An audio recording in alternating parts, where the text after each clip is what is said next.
Halo People G, balik lagi bareng gue Alia dalam program BBJ, Bincang-Bincang Jurnal. Di video kali ini kita bakal membahas mengenai format penulisan naskah dalam film dan juga cara-cara pengumpulan data dalam sebuah film dokumenter.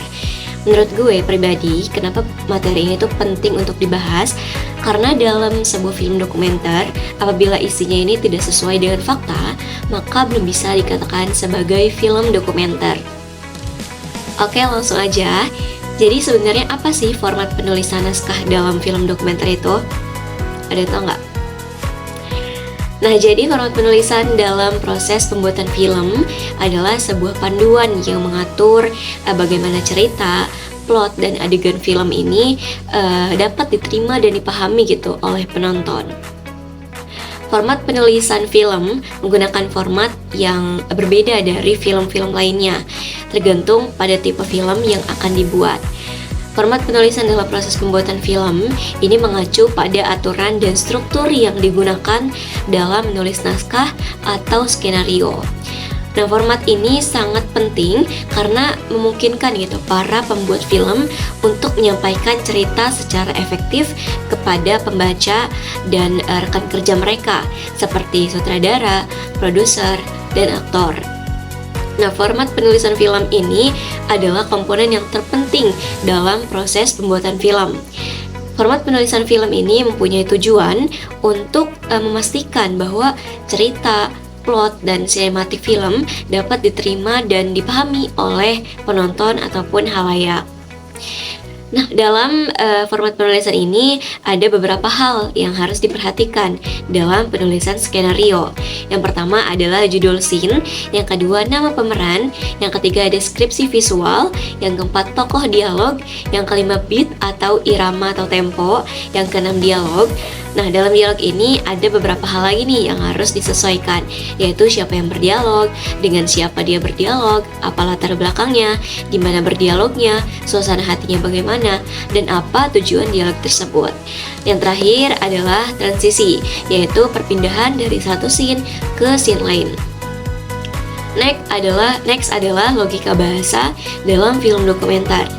Logika bahasa dalam film ini merujuk pada cara penyampaian cerita, dialog, dan pesan-pesan yang ada dalam film yang harus masuk akal dan konsisten sesuai dengan konteks cerita yang dibangun.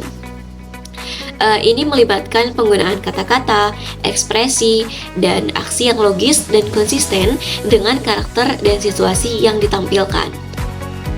Nah, logika bahasa dalam proses pembuatan film adalah proses menggunakan bahasa yang mudah dipahami dan memiliki nilai seni untuk mengubah cerita, plot, dan adegan film menjadi karya yang efektif dan menarik. Nah, logika bahasa dalam film ini mencakup semua aspek dari pengaturan, dialog, dan juga sinematik dalam film. Terus kenapa sih logika bahasa ini harus dibahas juga gitu? Karena dalam sebuah film ya, apabila pemilihan bahasanya tidak sesuai dengan nalar manusia atau tidak logis atau nggak masuk akal kayak yang tadi dibahas, maka penonton pun menjadi heran gitu kan akan plot yang disampaikan, sehingga tidak tertarik lagi nih untuk menonton. Jadi logika bahasa juga penting banget loh dalam film dokumenter. Nah, setelah membahas mengenai naskah, perlu diperhatikan juga nih bagaimana cara mengumpulkan data-data yang benar saat menuliskan sebuah naskah atau saat menyusun sebuah naskah, yaitu harus merasionalisasikan data dengan cara wawancara dan juga studi pustaka. Rasionalisasi data ini dalam pembuatan film merujuk pada proses pengolahan dan penganalisisan data yang diperlukan untuk menentukan isi, tingkat kesadaran, dan juga kualitas film. Dalam proses pembuatan film, rasionalisasi data ini bertujuan untuk memastikan bahwa data yang digunakan sesuai dengan tujuan dan konsep film yang akan dibuat. Data ini dapat berupa informasi yang diperoleh dari penelitian, studi kasus, atau analisis lapangan. Nah, proses rasionalisasi data ini dalam pembuatan film dokumenter mencakup yang pertama, pengumpulan data. Nah, pengumpulan data yang dikumpulkan ini melalui kajian pustaka, wawancara, dan juga observasi. Yang kedua, tahap pengolahan data. Pada tahap ini, data yang dikumpulkan digunakan untuk membuat cerita yang padat, tetapi lengkap dan menarik bagi penonton atau audiens. Data yang tidak relevan atau tidak sesuai dengan tema itu harus dihapus gitu ya, istilahnya disortir. Tahap ketiga adalah pembuatan treatment. Treatment adalah dokumen yang menjelaskan cerita, tema, dan tingkatan film. Treatment ini digunakan untuk mengatur proses pembuatan film. Tahap keempat yaitu pembuatan filmnya. Film dokumenter lebih mementingkan data riset dan pengembangannya, sehingga data masih bisa berubah pada saat proses pembuatan film atau pada saat pengambilan gambar. Nah, hal-hal yang harus dirasionalisasikan datanya seperti data hasil wawancara dan juga data hasil studi pustaka. Nah, tadi kan data yang harus dirasionalisasikan adalah hasil wawancara dan studi pustaka. Nah, wawancara di sini, yaitu dalam film, ini merupakan sebuah metode pengumpulan data yang digunakan dalam proses pembuatan film. Wawancara yaitu sebuah proses pengumpulan informasi dari sumber yang beragam, termasuk dari sumber primer seperti penggunaan sutradara, penulis, dan aktor, dan juga sumber sekunder seperti penelitian, studi kasus, dan juga analisis lapangan. Tentu dalam wawancara itu mencakup observasi dan juga riset ya. Nah, selain wawancara, data yang harus dirasionalisasikan adalah hasil studi pustaka. Studi pustaka dalam proses pembuatan film ini merupakan proses pengumpulan dan analisis informasi yang diperlukan untuk mendukung tahap produksi film gitu. Nah, dalam proses pembuatan film, studi pustaka ini bertujuan untuk membantu sutradara atau penulis dalam mengumpulkan informasi yang dapat digunakan untuk membangun cerita dan juga karakter dan konsep film. Studi pustaka ini mengumpulkan data dari berbagai sumber seperti buku, artikel, dan juga laporan. Data ini digunakan untuk membuat cerita yang relevan dan tepat dengan tema film. Dan yang terakhir adalah yang gak kalah penting, yaitu data visual dalam sebuah film.